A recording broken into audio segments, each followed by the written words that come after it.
오늘 스가랴입니다. 오늘 스가랴. 스가랴도 한 주제로 끝내도록 하겠습니다. 지난 시간 학계했죠.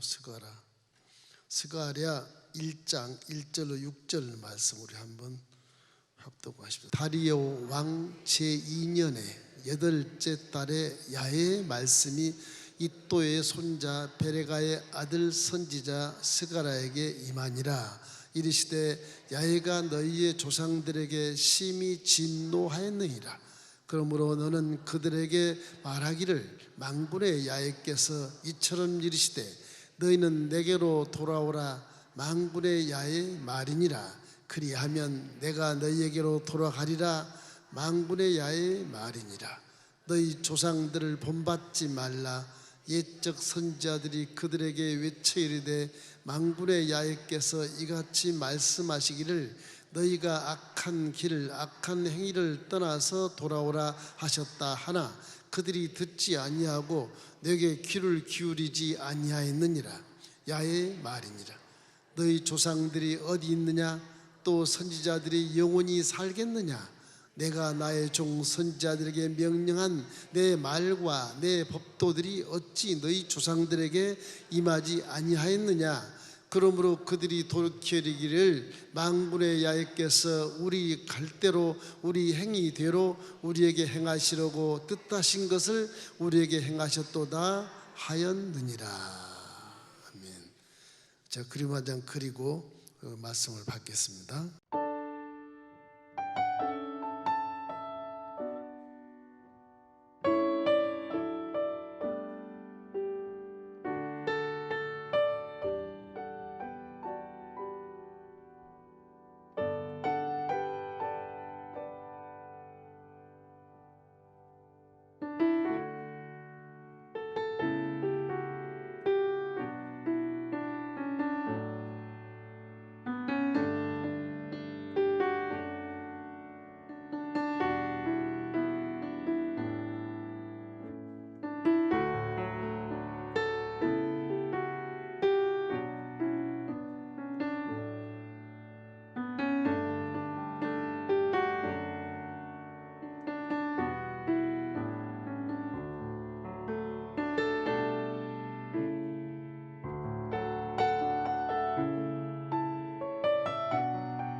스가랴 선지자나 지난 시간 학계 배웠던 선지자들은 다 포로로 잡혀가지고서 되돌아와서 이렇게 하나님이 사용한 분들이에요. 근데 이 스가랴 선지자는 제사의 가문이에요. 구약에는 제사한 가문 대단한 가문이거든요. 선지자의 가문이니까 지금 스가랴도 이또의 손자 제세상의 그런 손자예요. 이또가 유명한 그런 대제사장이었거든요. 또 누구냐? 하박국도 제사장 출신이야. 하박국도 스바냐는 이제 왕손의 출신이고, 그래서 이게 70년의 세월을 이렇게 포로로 잡혀가던 때를 기억하면서 이 스가랴 선지자는 다른 선지자들보다도 환상을 굉장히 많이 봐요. 제사의 가문이라 그런지 이게 스가랴 선지자가 소선지자지만 이분의 환상이 8가지 이상 되는데 이 환상을 잘 설명하기가 힘들어요. 계시록 같은 그런 내용도 좀 있고 그래서 아주 굉장히 뭐라 그럴까 해석하기가 난해한 그런 환상들을 많이 봐오는데 그게 문제가 아니고 총체적으로 70년의 세월을 포로로 잡혀갔단 말이에요. 그 세월에서 귀환했는데도 불구하고 이 이스라엘 백성들은 회개하지 않고 그냥 우상과 제수에 파묻혔기 때문에 스가랴 선지자도 소선지자지만 이 나라 민족을 위해서 엄청 기도를 많이 하고 특별히 학교와 함께 성전 재건에 대해서 용기를 북돋아주고 성전이 중단됐을 때 많은 국민들에게 이렇게 용기를 주고 성전을 재건하게 하고 결국에는 이 스가랴는 마지막 메시아의 그런 희망까지 다 전달을 해요. 스가랴 선지자를 인용하는 그 신학도 많이 있어요. 예수님이 낙이 타고 오셨다. 그것도 스가랴 선지자가 예언한 거거든요. 그 구절 잘 인용을 하지 않습니까? 그런 경우가 있습니다. 그래서 시대 배경을 보면은 우리는 이제 구약에서 신약으로 넘어올 때 한 400년 정도가 빠져 있어요. 말라기, 다음 말라기 합니다. 마지막 말라기 끝난 다음에 한 400년 정도가 이렇게 공간이 돼서 성경은 그 400년의 기간이 꽤 깁니다. 스가랴 선지자가 지금 여기 본문에 써놓은 걸 보면 이게 명확하게 알렉산더 대왕이 나오고 그래요. 헬라 제국이 나와요.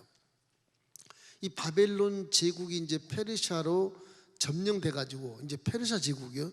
저 다리오 왕이라는 사람은 페르시아 세 번째 왕인데 그 페르시아 제국에서 이렇게 있을 때 귀환하거든요. 고레스로부터 쭉 귀환하거든요. 귀환해 가지고 이제 그 다음에 무슨 일이 일어나냐?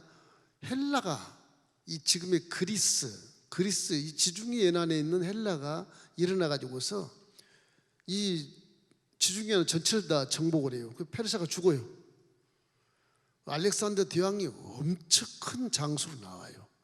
뭐 네 얼굴이 있고 네 날개가 있고 뭐 표범 같고 빠르고 뭐 이게 스가랴서에 다 나와요. 시대 배경을 보면은 스가랴 9장 8절에 우리 한번 읽어보십시다. 내가 내 집을 둘러 진을 쳐서 적군을 막아 거기 왕래하지 못하게 할 것이라. 포악한 자가 다시는 그 지경으로 지나가지 못하리니 이는 내가 눈으로 친히 봄이라. 그러고 다니엘서 7장 6절은 아주 명확하게 나와요. 함께 읽겠습니다. 그 후에 내가 또 본즉 다른 짐승 곧 표범과 같은 것이 있는데 그 등에는 새의 날개 넷이 있고 그 짐승에게 또 머리 넷이 있으며 권세를 받았더라. 거기에 대해서 이 표범 같은 네 날개 네 머리 달린 사람이 페르시아 제국을 정복한 헬라 제국의 알렉산더 대왕이다. 그렇게 이제 의미를 갖고 있습니다. 그래서 헬라 제국이 이제 성경 역사를 보면 말라기 끝나고 헬라 제국이 이제 점령을 했잖아요. 성경에 안 나와요. 헬라 제국 안 나와요. 헬라 제국 한 4세기가 차이 점령을 하는데 헬라 제국이 안 나오는데 거기에 이제 이스라엘 역사에 마카비라고 하는 마카비 혁명이라고 나와요. 마카비 혁명. 예수님 오기 전 한 400년 그 정도 마카비 혁명이라고 그래요. 마카비 혁명이 나와서 그 마카비 혁명 때 결국에 이제 이 시리아 아시리아가 이제 북을 멸망했지 않습니까? 그 잔존들이 이 이스라엘을 침탈해 가지고서 성전에 그냥 어차피 뭐 포로자 앞에 가서 나라를 망했는데 그 성전이 다 유파돼서 거기다 막 돼지고기를 앉혀놓고 뭐 막 성전을 더럽히게 하는 거예요. 이 혁명이 일어나요. 그래도 야훼를 믿는 선민들이 일어나서 그것이 이제 마카비의 그 혁명인데 혁명이 일어나서 이제 다시 하나님을 찾자. 지금 뭐 나라도 없고 아무것도 없지만 하나님 찾자. 그렇게 해서 이제 마카비 혁명이 일어나게 되는 겁니다. 그게 이제 헬라 제국 멸망 직전이에요. 그래서 결국 헬라군을 몰아내고 그리고 이제 성전에 불을 켜고 마카비 혁명 기념으로 하누카라고 하는 그 빛의 축제를 열어요. 빛의 축제 하누카. 이 하누카라는 빛의 축제를 연 것이 성전에 등불을 켰다. 8일 동안 등불을 켰는데 그 연 거를 그 축제 기념으로 이제 신앙이 좀 성숙됐다, 회복됐다 하는 그 측면에서 그 예수님 당시에 이제 로마 제국이 쭉 가다가 로마 제국 멸망 직전에 이제 예수님이 나타나시잖아요. 예수님이 나타나셔가지고 결국 거기에서 하누카 빛의 축제를 성경에 나와요. 33년 예수님이 십자가 달리시기 바로 직전에 이제 예수님이 이제 하누카 수전제를 지켰다. 요한복음 10장에 나옵니다. 예루살렘 올라갔다가 유대인들과 논쟁을 벌일 때 유대인의 명절로 자리 잡고 있는 그게 바로 이제 하누카 수전제라고 수전절. 그래서 이스라엘에 여러분이 이 스가랴 공부하기 전에 알 것은 이스라엘의 절기가 있어요. 우리나라 명절 있지 않습니까? 명절. 이스라엘의 절기가 있어요. 이게 원래 7대 절기인데 지금은 9대 절기. 9대 절기로 이스라엘은 이렇게 명절을 지냅니다. 7대 절기는 여러분이 잘 아는 유월절, 그 다음에 무교절, 그 다음에 초실절, 오순절, 그 다음에 속죄절, 속죄절,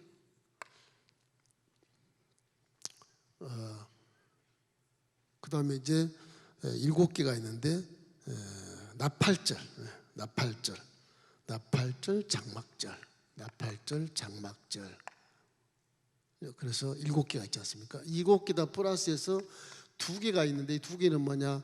하나는 그 페르시아 제국에 있을 때 에스더가 죽으면 죽으라고 유대인들을 살리지 않은 하만에게 이제 완전 이제 반전해서 하만을 죽이고 이스라엘 민족을 살리는 그 바벨론으로 쓰인 얘기예요. 페르시아 제국 때. 그때 부림절이라는 게 부림절. 이 부림절을 굉장히 중요시합니다. 부림절을 굉장히 중요시해요. 이 부림절을 이스라엘 백성들이 많이 섬기면서 지금도 에스더를 이렇게 읽은다고 그래. 그리고 하나가 이제 헬라 제국에서 구원했던 아까 얘기했던 마카비라는 그 장군이 혁명을 일으켜서 그 기념으로 이제 빛의 축제, 수전절. 그러니까 이게 이 2개가 포함해서 9개가 되는 것이죠. 이스라엘 3대 절기는 뭐 유월절하고 초실절하고 오순절이 3대 절기는. 그 이스라엘도 명절이 우리도 명절 있으면 축제를 하지 않습니까? 이스라엘 다 신앙 가운데 명절 축제를 이렇게 해요. 무슨 의미냐? 항상 신앙도 지나가 버리고 잊어버리잖아요. 자꾸 이스라엘 성경에 보면 이렇게 요단강 건널 때 요단강 가운데 12도를 쌓아놓고 건너고 그러잖아요. 그런 것처럼 신앙도 무슨 축제가 있거나 행사가 있으면 항상 기억하게끔 하는 게 좋습니다. 우리 교회도 무슨 행사가 있을 때 수고를 한다든지 그런 것이 이렇게 기념품으로 드리지 않습니까? 그 기념을 기억하라는 거예요. 기억하라. 그게 무슨 뭐 돈 많이 들고 그런 걸 하느냐 그러지만 그것이 내 신앙을 이렇게 기억하게 해서 관리할 수 있는 좋은 그런 도구가 되기 때문에 그런 겁니다. 항상 옛 것을 잊어버리면 안 되고 옛 것을 기억해서 더 좋은 곳으로 이렇게 성장시킬 수 있는 그런 신앙을 하라고 하는 말씀입니다. 이스라엘이 이렇게 절기가 많은 것도 이스라엘 사람들은 1년 내내 절기를 지키면서 항상 하나님을 생각하거든. 항상 하나님을 생각. 한국에 우리 민심은 중에 1년에 21번 제사 지내는데 21번 제사 지내면서 항상 조상을 생각하는 거예요. 조상을. 신앙이라고 하는 게 잊어버리니까. 그래서 우리는 하나님 믿는 우리는 부활절 성탄절만 섬기지 말고 이 절기를 계속 생각하면서 성경 읽어가면서 이 절기가 무슨 뜻인가를 기억하면서 이렇게 마음속에 자꾸 머리에 기억해 놓는 것이 신앙에 좋은 그런 성장을 가져오고 그 성장이 복과 함께 오는 것입니다. 항상 여러분 잊지 마십시오. 이 교회가 뭐 무슨 돈이 있어서 이런 선물을 왜 기념품을 왜 하는 건데 도대체 왜 주는 건데 이렇게 생각하지 말고 기념품 하나가 나중에 그걸 기억하게 만드는 좋은 겁니다. 돈이 문제가 아니고 신앙을 관리하는데 아주 좋은 게 되는 것입니다.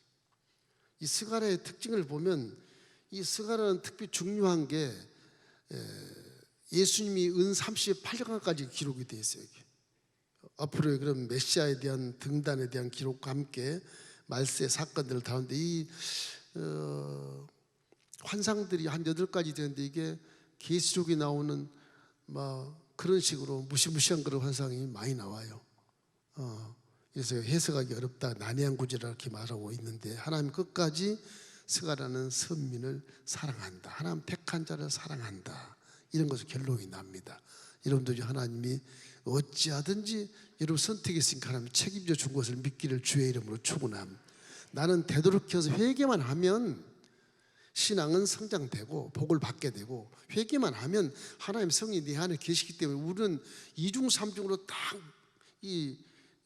우리 신앙이 흐트러지지 않도록 하나님께 방어를 해놓으셨어요. 여러분 성령이 계신 것을 믿으십시오. 말씀이 또 여러분 손에 다 들어있잖아요. 말씀이 이거 읽으면 여러분이 말하는 게 아니고 하나님이 여러분에게 말하는 거거든요. 이게 성경 통독이 그래서 중요한 거예요. 이런 것이기 때문에 신약 시대 우리는 정말 은혜 시대에 살고 축복 시대에 사는 겁니다. 이보다 더 좋을 수가 없어요. 이보다 좋을 수가 없어요. 자, 오늘 이 키포인트가 뭐냐, 제가 그림을 그려놨는데 이게 대제사장이에요. 대제사장. 이 대제사장이 이스라엘에서 이게 거지 같잖아요. 대제사장. 우리의 대제사장은 예수님이죠. 이때 대제사장은 국민들 선미를 대신 제사를 드려주는 자의 최고 지성소까지 들어갈 수 있는 자격을 얻은 자거든. 하나님을 만날 수 있는 자격을 얻은 자야. 그러니 일주일 동안 부정탕 가서 싹 씻고 목욕 제기하고 뭐 하나도 틀어지지 않게 들어가면 죽으니까 이 제상 밑에 물방울을 여기 달아가지고서 여기 이걸 들어가면 방울을 익혀다. 방울을 달아가 딸랑딸랑 그렇게 소리 나면 아 살았구나. 성소에서 제사장들 들어봤을 때 뭐 그 정도로 엄미하고 무시무시한 곳을 들어가는 게 제사장. 목숨 걸고 들어간 겁니다. 이게 이제 법궤입니다. 법궤. 지금 신약 시대에 우리 법궤 하나님의 말씀을 담아놓은 법궤. 이 강대로 올라오는 아무나 못 올라오게 돼 있어요. 대제사장만 올라오게 돼 있어요. 지금 은혜 시대니까 마음껏 다 제사장 있고 이게 예수님이 죽으심으로 이 휘장이 우리 아래부터 쫙 찢어져서 커튼처럼 찢어서 이제 하나님이 나오니까 성소와 지금 지성소가 터졌잖아요. 하나님 직접 여러분 만나러 가고 여러분도 올라올 수 있어요. 거기다 자녀를 삼아놨으니 뭐 그냥 법궤 위에 앉아도 하나님이 기뻐할 수 있는 재롱떠는 아이로 생각할 수가 있어요. 그만큼 하나님과 우리가 관계가 회복이 됐다. 이제는 선택한 자를 버리겠어 안 버리겠어요? 절대 안 버려요. 절대 안 버려요. 어떤 사람은 뭐 타락하면 지옥 간다 막 그렇게 막 엄포를 놓고 율법을 갖다가 붙여가지고서 넌 저주받아, 이 교회 떠나면 저주받아 이런 종도 있는데 그 종은 좀 회개해야 돼. 하나님의 자녀를 저주받는다 그러면 되나? 안 돼요. 하나님 선택한 자가 밖에 나가서 타락해도 성령을 통해서 언젠가는 건져서 회개시켜서 깨끗하게 씻어 다시 와요. 이게. 그렇다고 한번 타락해 보실래요? 그럼 막 험하게 그전보다 더 심해졌다 그래. 너무하게. 이게 이스라엘 백성들의 모습이에요. 대제사장. 대제사장이 이게 제사를 잘 드려야 되잖아요. 대제사장까지도 거지같이 사는 거예요. 막 떼먹고 세수도 안 하고 뭐 제사장 뭐 찢어지고 뭐 이게 뭐 거린같이 돼. 거린같이. 이 신앙 자체가 신앙이 노숙자 같은 노숙자 형태로 지금 이스라엘이 타락하고 있는 거예요. 그걸 이렇게 가르쳐 주는 거예요. 대제사장이 아주 깔끔한 옷을 입고 깨끗하게 하고 머리 정도는 잘하고 명경 착 붙이고 아주 멋있게 그렇게 해도 지성소에 들어올까 말까 한데 저렇게 막 그냥 남루한 옷이 돼버리고 애보시면 다 떨어져 버리고 저거 가지고 저 사람이 제사를 지낸다고 하나님 받으시겠습니까? 그런 걸 본문에서 이제 스가랴서에서 말씀하고 있는 것입니다. 스가랴서 환상에 보면 3장에 나와요. 3장에 보면 여호수아가 나옵니다. 이 대제사장 이름이 여호수아인데 그 사람을 이제 그린 거예요. 저 사람이 저렇게 천사 앞에 섰는데 꼭 불 속에서 그슬린 사람을 끄집어낸 것처럼 시커멓고 더럽고 추하고 그런 모습으로 볼품없게 나타난 거예요. 천사가 딱 앞에 나타나요. 그 더러운 옷을 싹 벗기고 죄악을 제거해 주시고 천사가 머리를 이렇게 관을 씌우면서 하얀 세마포를 쫙 입혀줘요. 그런 환상을 스가랴가 봐요. 와, 우리 하나님 우리 이스라엘 민족을 이렇게 회복시켜 주겠구나. 감동하는 것입니다. 스가랴 3장 6절로 7절에 그 말이 나온 것 같습니다. 스가랴 3장 6절 7절 나옵니까 혹시? 야훼 천사가 여호수아에게 증언하여 이르되 만군의 야훼 말씀에 내가 만일 내 도를 행하며 내 규례를 지키면 내가 내 집을 다스릴 것이요 내 뜰을 죽일 것이며 내가 또 너로 여기 있는 자들 가운데 왕래하게 하리라. 이제 이렇게 하나님이 회복을 시키는 그런 환상을 보면서 우리 깨닫는 건, 내가 여호수아다 생각하면 내가 나도 지금 저런 꼴이 아닌가, 이걸 생각해 봐야 돼. 나는 어떤 꼴인가? 나는 어떻게 지금 신앙생활을 하고 있는가? 나 신앙 상태를 깨닫게 하는 거죠. 나는 이런 모습이 아닌가? 하나님은 신약시대에 와서 여러분을 죄를 이미 다 사해 주신 것이죠. 구약에는 스가랴에게 이렇게 천사가 와서 올 짚어주면, 우리는 역사적으로 눈으로 보이게 십자가 대속 사건을 통해서 우리 죄가 예수의 피로 다 씻어진 것을 믿으셔야 됩니다. 그것이 생화표를 입혀주는 거예요. 이 거듭남의 역사예요. 거기서 자녀를 삼았으니까 스가랴 선지자보다도 더 저런 환상 보는 여호수아 이 사람보다도 더 우리는 하나님이 사랑하는 자요, 아끼는 자거든요. 그걸 생각하셔야 돼요. 항상 우리 십자가를 바라보고 우리가 기도하면 천국 천사와 성령이 우리와 함께 계신 것을 믿으십시오. 두려워하지 말고 믿어야 되는 겁니다. 성령이 이미 와 계신 것을 믿고, 성령의 뒤에는 이 야곱이 20년 동안 에삼촌 집에 가서 망명해서 거부되고 돌아올 때 마하나임에서 그 두 줄의 천국 천사가 쫙 뒤에 호위하는 것처럼 평소도 호위했는데 그날따라 야곱의 눈에 보이는 거죠. 하나님은 항상 여러분을 홀로 두지 않는다. 항상 뒤에 천국 천사가 따라다닌다. 그 생각을 항상 믿으시기를 주의 이름으로 축원합니다. 눈에 안 보니까 자꾸 안 믿으려고 그러는데, 성경은 변함이 없고 거짓말이 없거든요. 그대로 믿으셔야 돼. 믿어야 되는 거죠. 믿으면 성령이 내 안에서 감싸 안아 주시고 도와주시고 천국 천사 함께 우리 길을 열어주시는 거예요.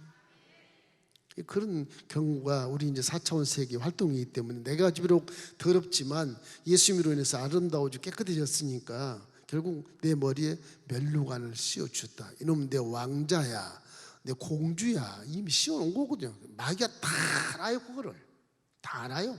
근데 왕자 관을 쓰고 내가 타락해가지고 옷이 더럽고 막 노숙자까지 살면 그게 무슨 왕자냔 말이에요. 아버지 가문에 아주 누를 끼치고 하나님 가문에 완전히 이건 세상 마귀가 왔을 때 봐라 저 하나님의 왕자가 말이야 저 꼴인데 천국이 있겠냐 없겠냐, 이런 비난을 받게 되고 조롱을 받게 되고 희롱을 받게 되지 않겠습니까? 항상 우리 마음을 점검해서 회개해야 돼. 이스라엘 회개를 어느 정도 하냐? 70년 동안 회개 안 했다고 나와요. 70년 동안. 제가 스가랴 1장 12절에 나와요. 스가랴 1장 12절. 자, 야훼의 천사가 대답하여 이르되, 만군의 야훼여, 야훼께서 언제까지 예루살렘과 유다 성읍들을 불쌍히 여기지 아니하시려 하나이까? 이를 노하신 지 70년이 되었네. 70년. 저 70년 것이 그냥 쓴 게 아니라 옛날 이사로부터 예레미야부터 다 예언됐던 거예요. 근데 바벨론 포로 잡혀가고 70년 후에 온다. 나라 완전히 70년 망한 거야. 우리 일제 36년 뿐이지만 저기 70년이에요. 70년. 배자 배. 배를 남의 나라에서 살다가 귀순하는 것이거든요. 그런 70년의 세월 하나님이 노하셔서 안 데려오시는 거예요. 70년이 차니까 이제 귀환을 서두르어서 나라를 다시 재건하게 하고 성전을 수리하게 하고 건축해서 하나님을 섬기게 만드는 것이죠. 그 하나님 말씀은 하나님 우리 편이신데 70년 얘기했지만 하나님 사랑이시니까 한 3년 있다 그냥 오면 될 텐데, 이런 생각을 많이 하잖아요. 사람들은 하나님 말씀을 한 번 하신 말씀은 그대로 실행하는 거예요. 1.1도 틀리지 않아요. 이런 부분들이 70년의 세월을 이스라엘 백성들이 구말리장천 외국 타국에서 고생하다가 귀순한 그 사람들 신앙을 보면요, 이제 깨닫게 되는 것이거든요. 와, 이러면 안 되겠다. 그래서 수룹바벨이 성전을 지은 것도 그런 의미예요. 야, 우리 민족 이러면 안 돼. 성전 지어야 돼. 근데 지금 중단이 되고 막 이러잖아요. 그러니까 학계와 스가랴가 막 난리법석을 치는 거예요. 그래서 제2의 성전이 솔로몬 성전에서 제2의 성전은 수룹바벨 성전이라고. 수룹바벨의 그 믿음이 대단한 것이거든요. 그 성전도 나중에 결국 도리에 돌아 남지 않고 로마의 디도장국이 싹 쓸어가지고서 다 무너지게 만들었죠. 로마 제국이. 그때 예수님 있을 때예요. 예수님 죽고 나서 부활한 이후에 로마가 다 쓸어버려. 그런 역사가 성경과 똑같이 나오는 것입니다. 스가랴 7장 5절 6절에 보면 이 70년에 대한 걸 나와요. 온 땅의 백성과 제사장되게 이르리라. 너희가 70년 동안 다섯째 달과 일곱째 달에 금식하고 애통하였거니와 그 금식이 나를 위한 것이냐. 너희가 먹고 마실 때 그것은 너희를 위하여 먹고 너희를 위하여 마시는 것이 아니냐. 70년 동안 바벨론 포로 잡혀 있으면서도 금식을 해요. 율법을 지키려고 하긴 해요. 이 잘 안 되거든. 그래서 예수님이 우리에게 성령을 주셔서 성령이 하게끔 만드신단 말이에요. 근데 나는 못해요. 구약 사람들처럼 못해요. 뭐 달달 금식하고 일곱 달 때 금식하고 해도 하긴 하는데 그 행위가 내가 먹고 싶어서 하는 거고 내가 뭐 구하고 싶어서 하는 거지. 안 돼. 신약시대는 예수님이 성령을 보내신 것은 기가 막힌 게, 우리도 그렇게 못할 존재지만 성령이 와서 뒤통수를 때리고 깨닫게 하고 가슴을 치고 통곡하고 하니까 진정한 통의 자복이 나와서 세마포를 잊게 되는 거예요. 그리고 지금은 은혜시대라는 그 개념 자체가 구약과는 전혀 달라요. 구약은 심판과 엄밀한 그런 진노의 삶이었지만 하나님이 이 인생들에게, 하나님 떠난 인생들이 도대체 막인에 사니까 말을 안 듣는 거예요. 70년을 그냥 타국에 던져놔도 이게 형태는 율법을 지키는 것 같은데 이게 아니라는 겁니다. 그래서 예수를 믿는 우리는 십자가를 지어도 과거의 이제 미래의 이제 현재 지까지 전부 다 속량해 버렸기 때문에 회개만 하면 그냥 새롭게 거듭날 수 있어요. 할렐루야. 그 믿음의 우리의 산맥이 회개가 딱 들어가야 해요. 믿음과 성령과 회개가 삼일체처럼 딱 들어가야 해요. 하나도 빼놓으면 안 돼요. 믿음을 갖고 성령도 빼놓으면 안 돼요. 성령이 나를 도신부시고 이분이 없으면 난 믿음을 지킬 수가 없어. 보혜사가 없으면. 그래서 성령이 중요한 것이에요. 스스로 회개하는 것을 하지만 진정한 회개, 정말 통곡 자복한 회개는 성령 역사할 때 가능해지거든요. 그걸 하나님이 인정하거든요. 진정하게 하기 때문에. 이래서 이 스가랴의 감동의 환상들이 한 8가지 나오는데 모두 다 이 백성의 제일 대표에 서 있는 대제사장, 이게 이제 책임자. 이 책임자가 이렇게 거린 옷을 입고 제사장 모양은 있으나 그냥 누더기같이 때묻고 빨지도 않고 이렇게 거룩하지도 않은 옷을 입고 제사 드린다고 하니 하나님 그거 받으시겠으면 안 받거든요. 저게 이제 우리 모습이 아닌가 하는 그런 것을 깨닫게 하시는 것입니다. 그래서 예루살렘의 재건을 위해서 스가랴라는 게 그러니까 이스라엘과 성전 재건입니다. 성전 재건을 위해서. 그 다음에 이제 하나님과의 관계가 중요한데 순종의 중요성을 얘기해. 순종. 스가랴는 순종해라. 순종할 때 이걸 절대 순종해라. 이 순종이 제사보다 낫다. 또 하나 있어요. 순종이 뭐보다 낫냐? 순종보다 청종이 낫다. 그렇게 나와. 이 듣고 행하는 것. 그러니까 이런 걸 말씀했어요. 죄악을 버리고 순종하면 하나님께 의지를 따라 한다고 말했는데 결국 1장부터 8장까지 왕글 8가지 환상이 나온 것에 대해서 가장 중요한 게 여호수아 대제사장의 모습을 우리에게 보여주신 것입니다. 금식입니다. 세 번째는 금식보다 청종이 중요하다. 이렇게 나와요. 아까 얘기했던 바벨론 포로에 있을 때 다섯 달 때 금식하고 일곱 달 때 뭐하고 하는 규례는 지킨 것 같은데 금식 자체를 하나님 인정하기 힘들어요. 차라리 듣고 순종한 것이 더 중요하다. 예수님은 금식할 때도 소문내지 마라. 머리에 기름을 바르고 금식 안 하는 것처럼 하라고 하잖아요. 이 금식이 죽으면 죽으리라 하나님 앞에서 굉장히 중요한 기도로 인정은 되나 이 금식 자체가 규례는 맞으나 마음 심령에서 금식이 안 되면 안 되거든요. 우리도 금식하다 보면 먹는 거로 금식하지만 눈으로 다 보는 거 금식 안 하잖아요. TV 보고 무슨 그런 거 다 보고, 그죠? 그런 거 금식이 안 되는 거거든. 집에서 하루 한 끼 금식하는 거, 생활에서 금식하는 거니까 자기를 경건하게 해서 금식하는 그런 건 신앙에 좋은 도움이 되지만, 기도를 3일 금식하겠다 그러면 기도원 가서 하는 게 좋아요. 기도원 가서. 거기서 밥에 주면 냄새나지, 또 유혹한 게 많지, TV 봐야지, 애들 가려야지. 이게 금식이 안 되는 거예요. 듣고 순종하는 것이 더 중요하다는 걸 스가랴 선지자가 말해요. 니네들 지금 율법 가지고 금식하고 11조 내고 다 하는데, 그거보다 청종, 듣고 순종한 것이 가장 중요하다고 말하는 것입니다. 스가랴 7장 11절로 12절 우리 함께 읽겠습니다. 그들이 듣기를 싫어하며 등을 돌리며 듣지 아니하고 귀를 막으며 그 마음을 금강석 같게 하여 율법과 만군의 야훼가 그의 영으로 옛 선지자들을 통하여 전한 말을 듣지 아니하므로 큰 진노가 만군의 야훼로부터 나왔도다. 마음이 금강석 같아. 바위가 아니라 정말 귀한 그런 마음을, 바위돌 같은 마음을 갖고 듣질 않는다. 믿음은 들음에서 나옵니다. 봄으로 안 나와요. 그렇기 때문에 로마서 1장 10절 말씀도 믿음은 들음에서 나오고 그 들음은 그리스도의 말씀으로 말미암느니라. 그 믿음이 들을 때 내 마음이 바뀌, 생각이 들을 때 말이 바뀌고 들을 때 행동이 바뀌어요. 물론 믿음은 실천을 해야 됩니다. 행하면 믿음, 죽은 믿음이라 그러니까 실천을 해야 돼. 듣고 순종하는 거, 청종이라고 해요. 청종. 그래서 청종. 듣고 실천하는 것. 이걸 이제 구약에서 말하는데, 신약에 우리 은혜시도 똑같이 연결이 쫙쫙 되는 거잖아요. 행하지 않는 자는 죽은 믿음이라고 하지 않습니까? 그 다음에 이제 하나님의 약속과 회복.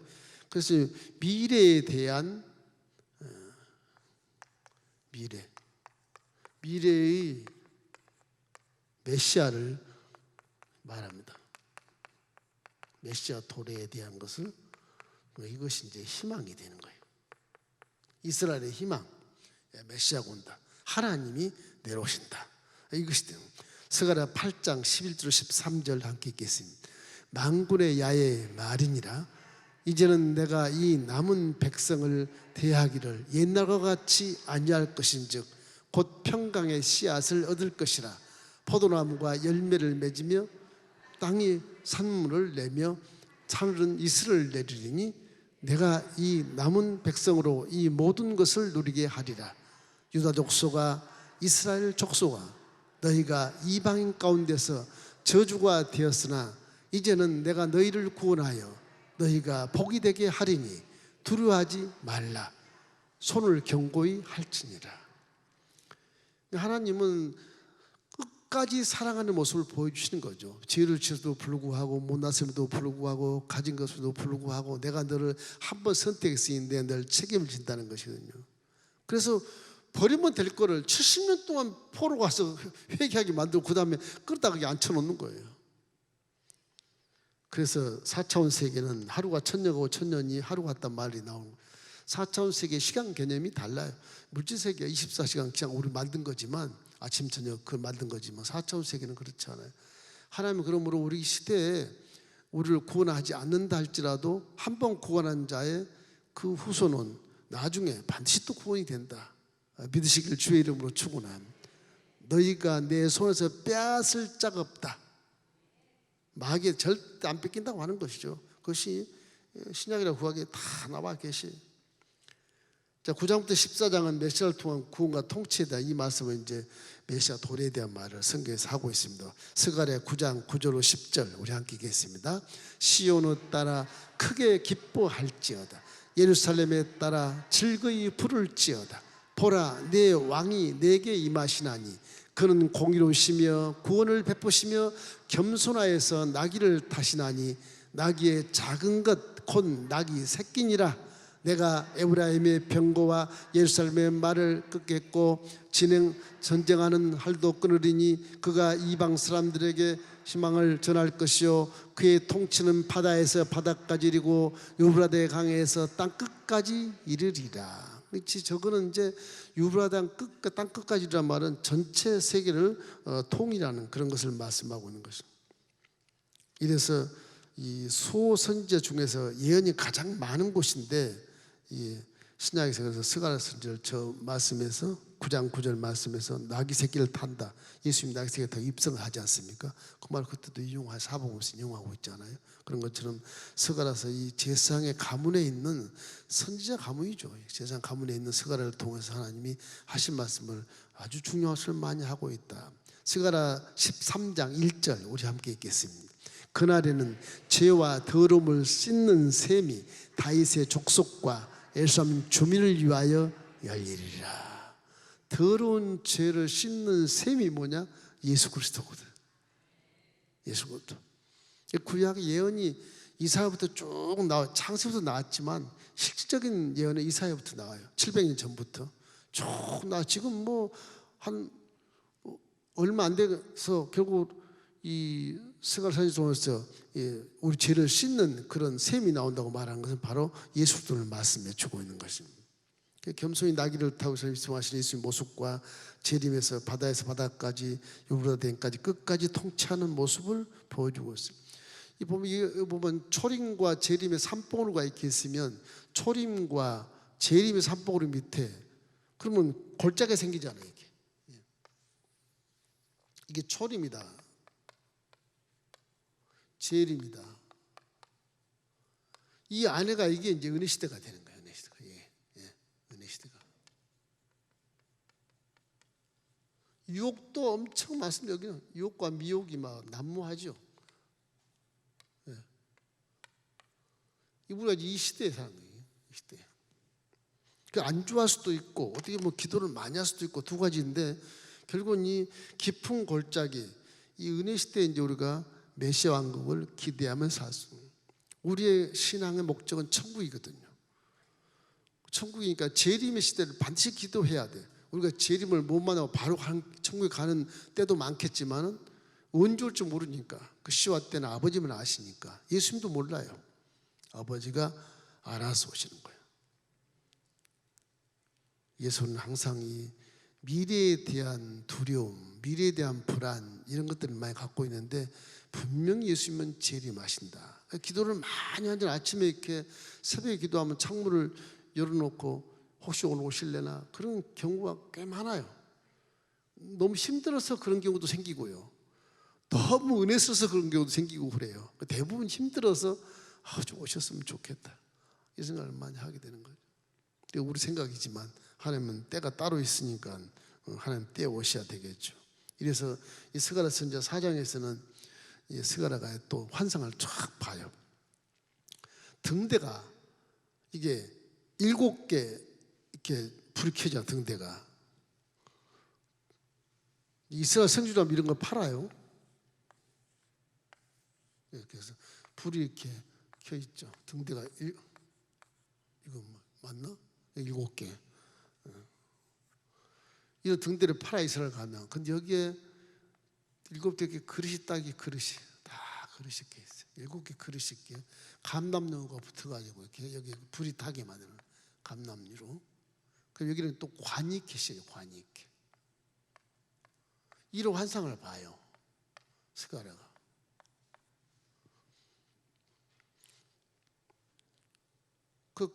이 옆에는 감람나무가 이렇게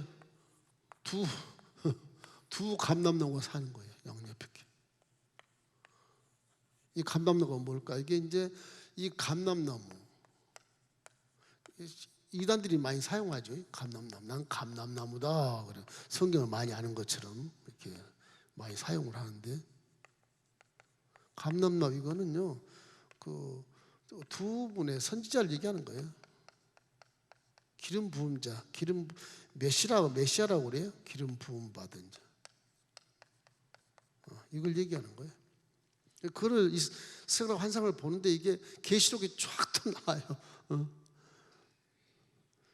나 웃기는 거는 이단 사이비 교주가 계시고 나온 얘기하면서 스가랴 나온 얘기 안 해. 모르니까 안 하겠지만 숨겨 있는 것처럼 그러니까. 사실 이 말은 뭐냐면요, 성전 건축하는 스룹바벨에게 하신 말씀이 스가랴 4장 6절을 한번 읽어보십시오. 많이 아는 분 내용이에요. 그가 내게 대답하여 이르시되 야훼께서 스룹바벨에게 하신 말씀이 이러하니라. 만군의 야훼께서 말씀하시되 이는 힘으로 되지 아니하며 능력으로 되지 아니하고 오직 나의 영으로 되느니라.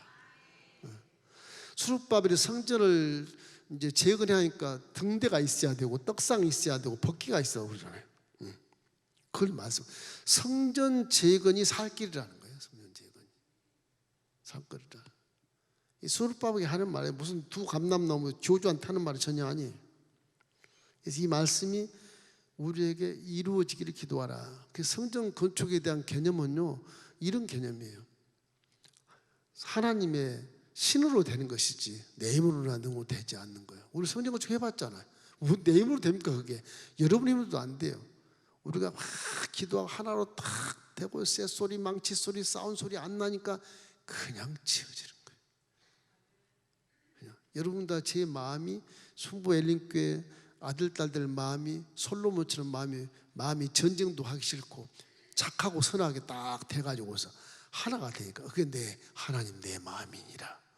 그래서 성전이 지어진 거지 싸우고 지지고 볶고 했으면 될 일도 안 되거든요. 이렇게 큰 성전 어떻게 지어요? 못 짓습니다. 이게 역사 중에 기독교 역사에 남길 만한 일이에요. 순복 웰림교회가. 할렐루야. 자랑을 안 해서 그렇지 이게 역사에 이런 교회가 몇 개 없어요. 몰라 있는지 모르겠어. 하루도 안 쉬고 그냥 일사천리로 지었어요. 뭐 돈 있어서 지은 것도 아니고 그냥 지은 그냥. 제가 돈 얘기할 때가 딱 한 번 작정입이 할 때 그 얘기하고 안 했잖아. 한 번도 안 했잖아요. 작정입이 할 때 그거만 했지 뭐 거기서 돈 얘기 한 적이 없죠.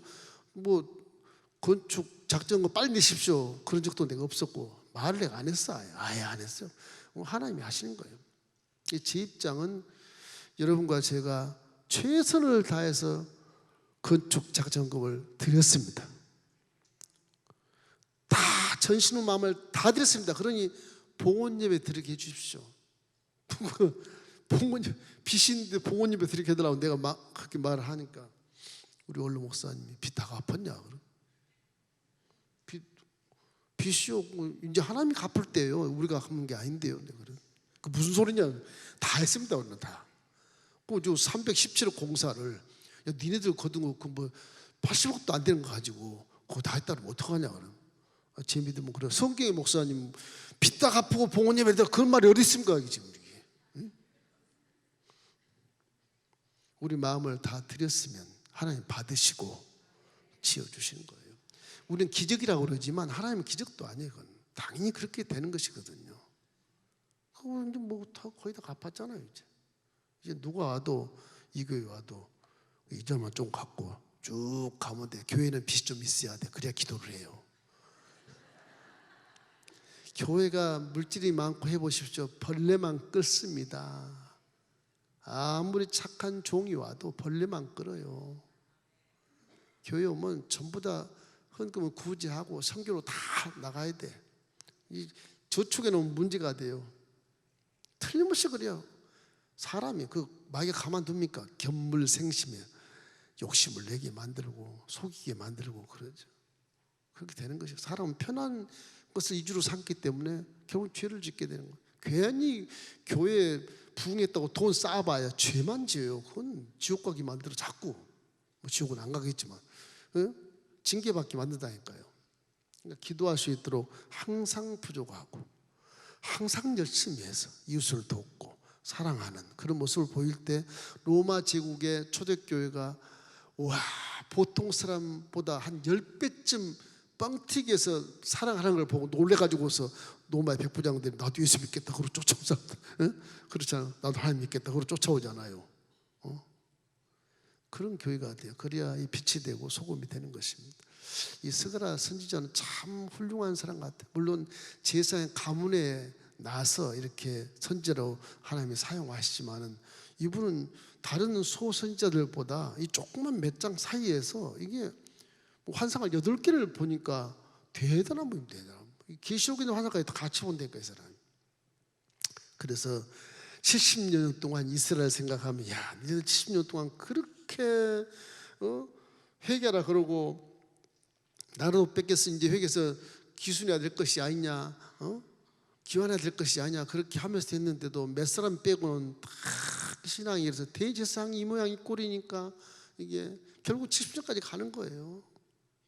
그래도 하냐면 선택한 선민이라, 선택한 성민이라서, 성민이나 선민이나, 그래서 천사가 와서 세마포에게 입혀주는 거예요.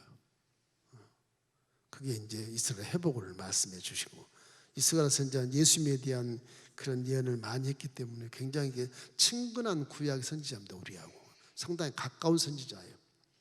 이제 스가랴 그다음 말라기 이제 다음에 한 시간 하고 나면 사이에 또 이제 많은 시간들이 이렇게 로마 제국 거의 멸망하기 전까지 가서 예수님이 태어나게 돼요.